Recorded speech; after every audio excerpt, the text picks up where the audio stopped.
Hello, America, and to our friends around the world, greetings. All right, we're going to talk about what the legacy media seems to be ignoring on a regular basis. We're diving into a dark pit of societal decay. Well, once you hear where it's from, it's not going to be a surprise. It comes from Seattle. I mean, probably end it right there and be like, yep, Seattle's a cesspit. Yeah. All right. All right. So there's an article that from a foreign newspaper. In order to get American information and news, you've got to go to foreign news outlets. It's insane. But they're reporting on this mother in Seattle who, for now, was arrested. And if you've kept up with anything in King County, you're going to recognize, oh, yeah, they're notorious for their feminist activist judges releasing violent offenders. So the fact that she's arrested doesn't mean jack. But she beat her own son, her 14-year-old son, to death because he didn't do his chores. Meaning, most likely, and we've all seen it, he didn't pick up her laundry, he didn't do her shopping, he didn't take out her trash, he didn't do anything. You know, she said jump, and he jumped, and she's mad because he didn't jump to how high. Yeah, you heard it. You know, this woman, she's 29, so right off the bat, that's a red flag. 15-year age gap. Yeah, the back in the 80s and 90s, they said things like children raising children. You know, and when we have a society that's just so focused on enabling the childish aspects of adult women, of there's no motivation, there's no incentive for them to actually mature and be adults, let alone a functional parent. Um, so she gets mad at her son because he didn't do his chores. So she beat him with an extension cord. I mean, extension cords can whip pretty well. Anybody that's used them knows that they've got a pretty solid weighted end, especially if you braid them up. You can, you know, really do some damage with them if, you know, on flesh, on a body. Um, but the fact that she would have to have beat him, you know, a lot to get him to die, most likely. I mean, that's brutal. That's what killed him. But what's disturbing is that this isn't isolated. This is this is a trend. There's a growing, either it's a growing epidemic or it is the mask has been pulled back thanks to the internet making this information more widely known. And that is women are abusive, murdering predators. And all you need to do is look back at this past May. You've got Angela Yurimova. What did she get? 17 misdemeanor charges. Why? Because she lied. She falsely alleged this man, whom she saw in a parking lot, violated her in some manner.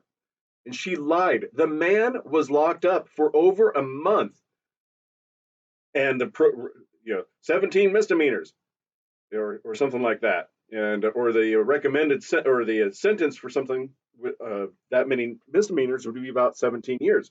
But no, there's more. Recommended probation.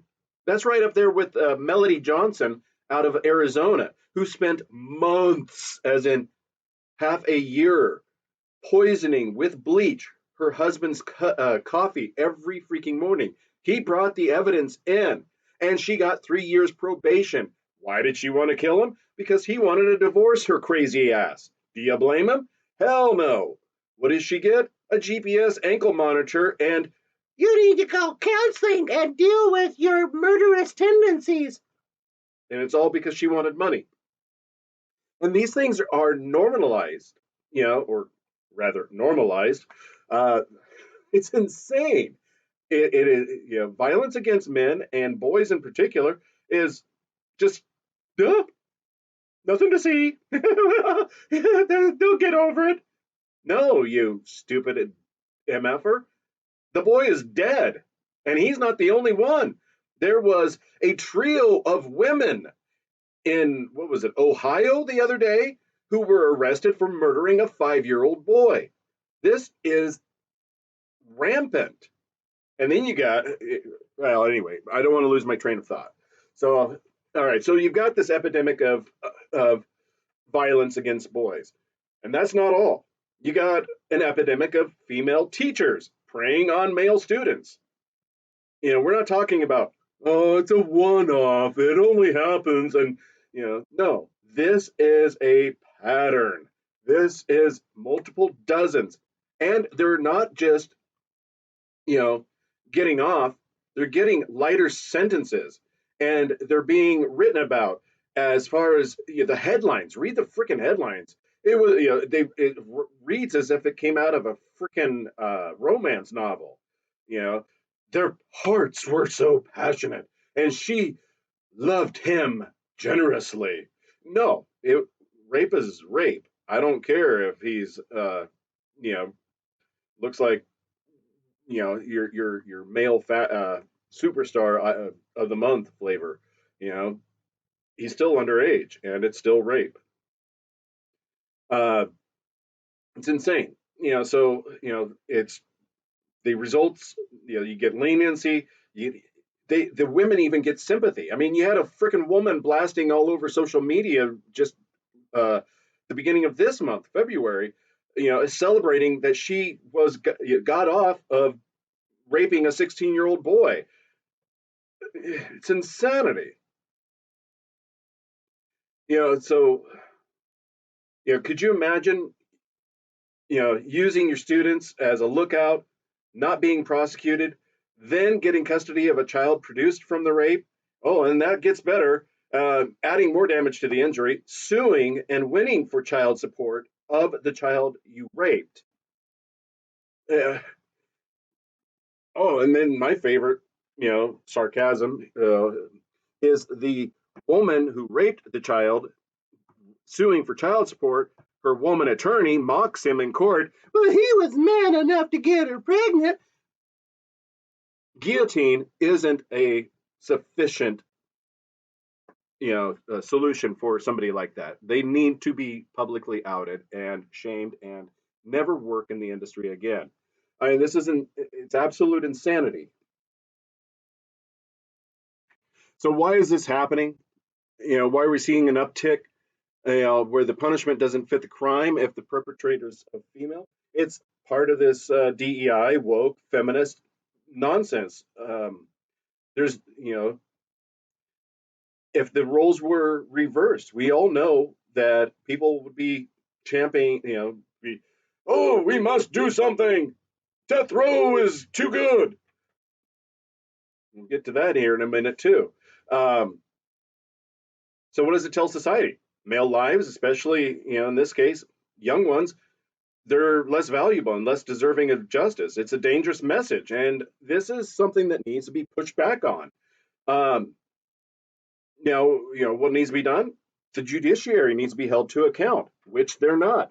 You got those judges in King County, Washington, Seattle, that are letting these violent offenders out.